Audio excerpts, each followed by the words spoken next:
What's up YouTube, Zach here, and today we're going to be doing a Evil deck profile. I picked this pretty much the entire deck up at locals, except for like staple cards and stuff. Somebody sold it to me for a cheap price and I was like, YOLO, because that's still a cool phrase to say, because that was ever a cool phrase to say. Anyway, YOLO to the idea of playing Evols. And so I built the deck. My opinion, if you can pick it up for cheap, it's a budget deck. I think every deck this format so far is budget, with the Rescue Rabbit reprint, which has been announced. For those of you who don't know, Rescue Rabbit's getting reprinted, and in my opinion, with testing Rescue Rabbit, Dino Rabbit, whatever, and Evols, I actually find Evols more consistent. A little less powerful in my opinion, just because they can't top deck Rabbit and win. It's more of like the combo-oriented Rabbit deck, but you have more options than just drawing Rescue Rabbit or Sangan tour guiding into Rescue Rabbit. Anyway, let's get into the deck profile. Now this is based on my brief knowledge of playing the deck, so if you have any suggestions you want to make, feel free to put them in the comments section. Yeah, anything like that. So let's go into the deck profile. We've got 3 Evo-tile Westlows. I think everybody describes him as the Gravekeeper Spy in the deck, and yet some people only run 2. To be honest, I'm not quite sure I understand why you would only run 2 if it's the Gravekeeper Spy. For those of you who don't know, his effect says flip, special summon 1 Evosaur from your deck. Now he is an evil tile monster. There is a difference between the Evo-tiles and the Evosaurs. So yeah, 3 Westlow, he's 1900 defense, so nothing gets past him first turn. If they don't know you're playing Evols, they might think it's a Sangan or something, or they'll just think it's a Snowman Eater and use like a useless monster to swing into it.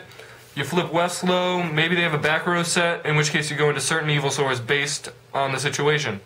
So, 3 Westlow. Next we've got double Yugioh. When he's tributed, you special summon a Evosaur from your deck. I'll explain all the combos later. 2000 defense, 100 attack. He's also got a beefy ass, but normally what you'll do is you'll set him and then combo off with him the same turn. I only run 2. Most people are cutting a Westlow to run a 3rd Yugioh because they want to get to him as soon as possible for the combo plays.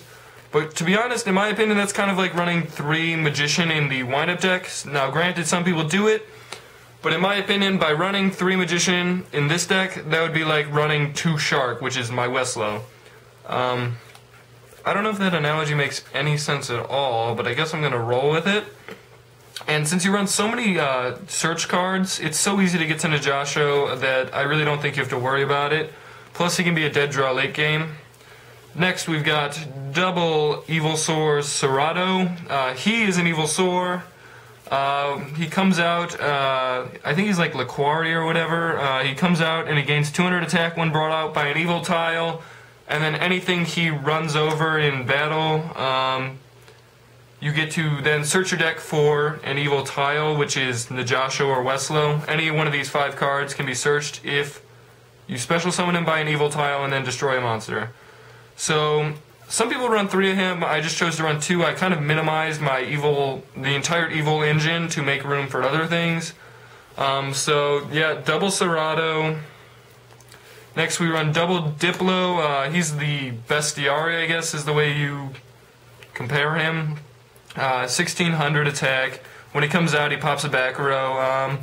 So, like, if your opponent attacks into your Westlow and they have some set back row or something, you just bring out Diplo. Even if they bottomless trap hole him, at least you're getting rid of some back row. So you run 2 of him. And the last Evosaur I run is 2 Volcano. He's kind of like a reborn, I guess. So when you special summon him by effecting an Evil tile, you get to bring out a Evosaur from your deck, so that he, when brought out by an Evil tile, makes an instant Lagia or Dolka. He's pretty powerful, but the fact that he only has 1200 attack is just kind of mediocre. Next we've got the Tour Guide engine. Now this is something that a lot of people don't run. I don't think, in Evil Tiles or Evil Swords or whatever.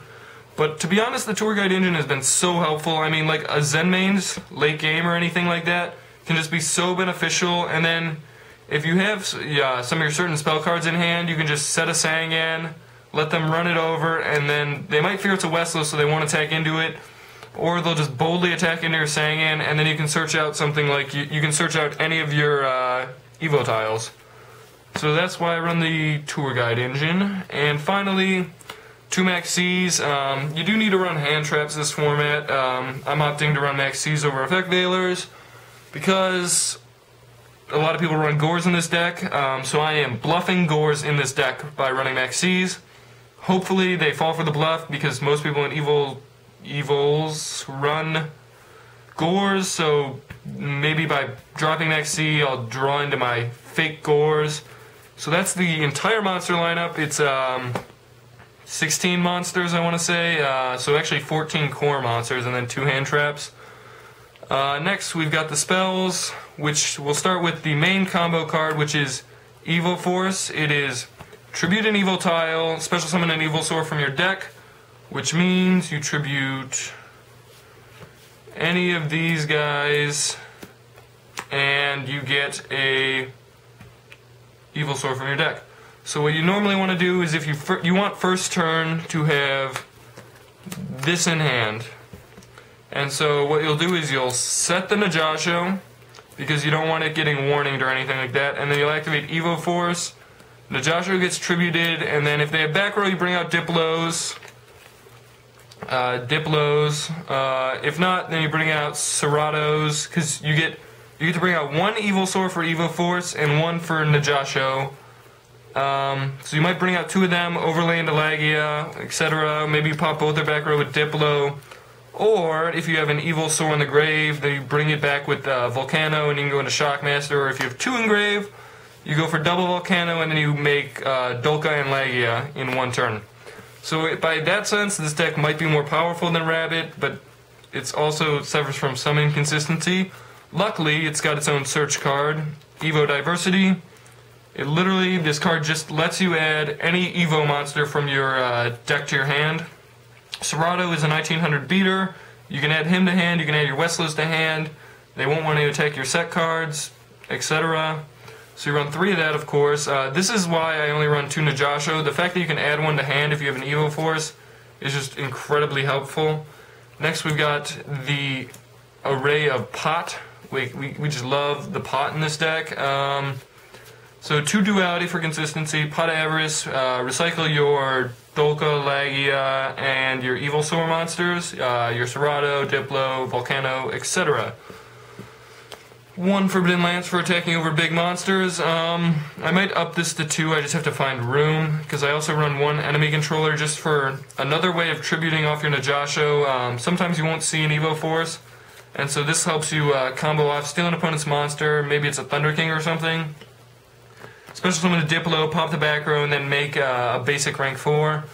After that, we've got Darkhole, Monster Reborn, Heavy Storm, the trifecta of spell cards well, forever, I guess.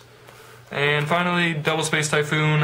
Even though you run the Diplos, you run Double Space to make sure your combos get off. You need your combos to work. It's kind of like Six Samurai in a sense, where you need your combos to go through, and this essentially makes it happen. Next, we've got the Solemn Brigade for traps. You gotta run it. I actually do run a lot of traps in this deck compared to most Evo players. I run double bottomless, more basic removal. I compose for dealing with other people's Zenmains because fuck you, Zenmains. 2-dimensional prison because Inzectors aren't so relevant in my opinion. And I don't know, people synchro into Stardust a lot, I guess. I don't know, that might sound like an ignorant comment just because I have no proof to back it up, but believe it. And finally, the double Mirror Force, just because it's at 2. You don't run Torrential in this deck. Your field presence is way too important to sacrifice to a Torrential, so I decided to run double Mirror Force instead.